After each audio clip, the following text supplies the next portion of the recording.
समय का मोल, एक अनमोल कहानी। रोहन एक प्रतिभाशाली ग्राफिक डिजाइनर था, लेकिन उसकी एक कमजोरी थी, माइनस टाल मटोल। अरे अभी तो बहुत समय है, ये सोचकर वो हर बड़े काम को आखिरी पल के लिए छोड़ देता था। उसकी मंगेतर प्रिया ने उसे फोन किया। रोहन, जेनिथ कॉर्प वाले प्रोजेक्ट के बारे में मत भूलना, ये तुम्हारे करियर के लिए बहुत बड़ा मौका है।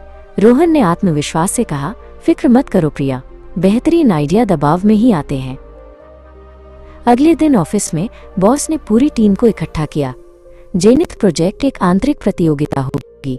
रोहन और समीर अब दोनों अपने कॉन्सेप्ट पेश करेंगे। जो जीतेगा वो हमारी नई डिजाइन विंग को लीड करेगा। रोहन और समीर ने कुछ शुरुआती विचारों पर चर्चा की। रोहन के दिमाग में बड़े बड़े आइडिया थे, लेकिन उसने उन्हें कागज पर उतारने की जहमत नहीं उठाई। उसे अपनी प्रतिभा पर पूरा भरोसा था। एक हफ्ता बीत गया। रोहन ने अपना खाली समय नई वेब सीरीज देखने में बिता दिया। वो खुद को समझाता रहा कि ये रचनात्मक प्रेरणा के लिए जरूरी है। दूसरा हफ्ता दोस्तों के साथ पार्टियों और घूमने फिरने में निकल गया। उसे समीर का एक ईमेल मिला जिसमें काम की प्रगति का जिक्र था। रोहन को पल की चिंता हुई, पर उसने उसे झटक दिया।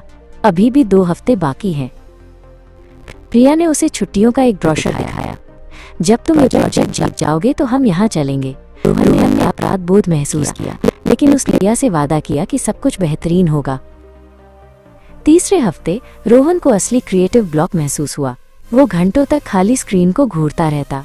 जब बॉस उसके पास आए तो उसने फुर्ती से अपना पुराना काम खोल लिया ताकि वो व्यस्त दिखे। अब प्रेजेंटेशन में सिर्फ 1 हफ्ता बचा था। घबराहट उस पर हावी होने लगी। काम का पहाड़ देखकर उसे समझ नहीं आ रहा था कि शुरू कहाँ से करे। उसने अपना ज्यादातर समय सोशल मीडिया पर बिताया। प्रेजेंटेशन से पहली रात उसकी मेज कॉफी के कप और आधे अधूरे डिजाइनों से भरी थी। वो जानता था कि ये उसका सबसे खराब काम था। हताशा में उसकी आंखों में आंसू आ गए। प्रेजेंटेशन के दौरान वो अपने आधे अधूरे विचारों को समझाते हुए हकला रहा था। जेनिथ कॉर्प के क्लाइंट्स के चेहरों पर निराशा साफ दिख रही थी। उसके बाद समीर ने अपना काम प्रस्तुत किया। उसका डिजाइन शानदार, नवीन और बहुत विस्तृत था। ये साफ था कि उसने इस पर कितनी मेहनत की थी। क्लाइंट्स के चेहरे खिल उठे। फैसला उम्मीद के मुताबिक ही था। समीर को प्रोजेक्ट और प्रमोशन दोनों मिले। बॉस ने रोहन को गहरी निराशा की नजर से देखा। रोहन ने समीर को बधाई दी।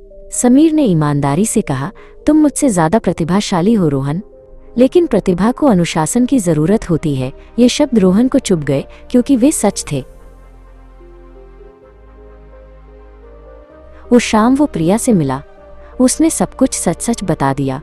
प्रिया की आंखों में निराशा उसके बॉस की निराशा से ज्यादा दर्दनाक थी। उनकी छुट्टियों की योजना रद्द हो गई। कई दिनों बाद रोहन घर पर अपनी मेज पर बैठा था। वो अपने खाली कंप्यूटर मॉनिटर में अपना प्रतिबिंब देख रहा था। खोए हुए अवसर का खालीपन उसे खाए जा रहा था। आखिरकार उसने एक नई फाइल खोली। ये किसी क्लाइंट के लिए नहीं, बल्कि खुद के लिए थी। उसने एक व्यक्तिगत परियोजना की रूपरेखा बनानी शुरू की, जिसके लिए उसने खुद एक सख्त समय सीमा तय की। उसने काम करना शुरू कर दिया। ध्यान भटकाने की इच्छा प्रबल थी, लेकिन वो लगा रहा। ये अब किसी पुरस्कार के लिए नहीं था, बल्कि अपने आत्मसम्मान को वापस पाने के लिए था। प्रिया कमरे में आई और उसे महीनों बाद इतने ध्यान से काम करते देखा। उसने कुछ कहा नहीं, बस उसके डेस्क पर 1 कप चाय रखी और धीरे से उसका कंधा दबाया।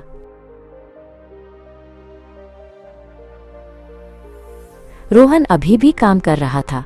उसका करियर जादुई रूप से ठीक नहीं हुआ था, लेकिन उसने एक नया संकल्प पाया था। उसने सीखा कि समय एक ही अवसर के लिए दूसरा मौका नहीं देता, लेकिन ये हमेशा फिर से शुरू करने के लिए एक नया क्षण प्रदान करता है।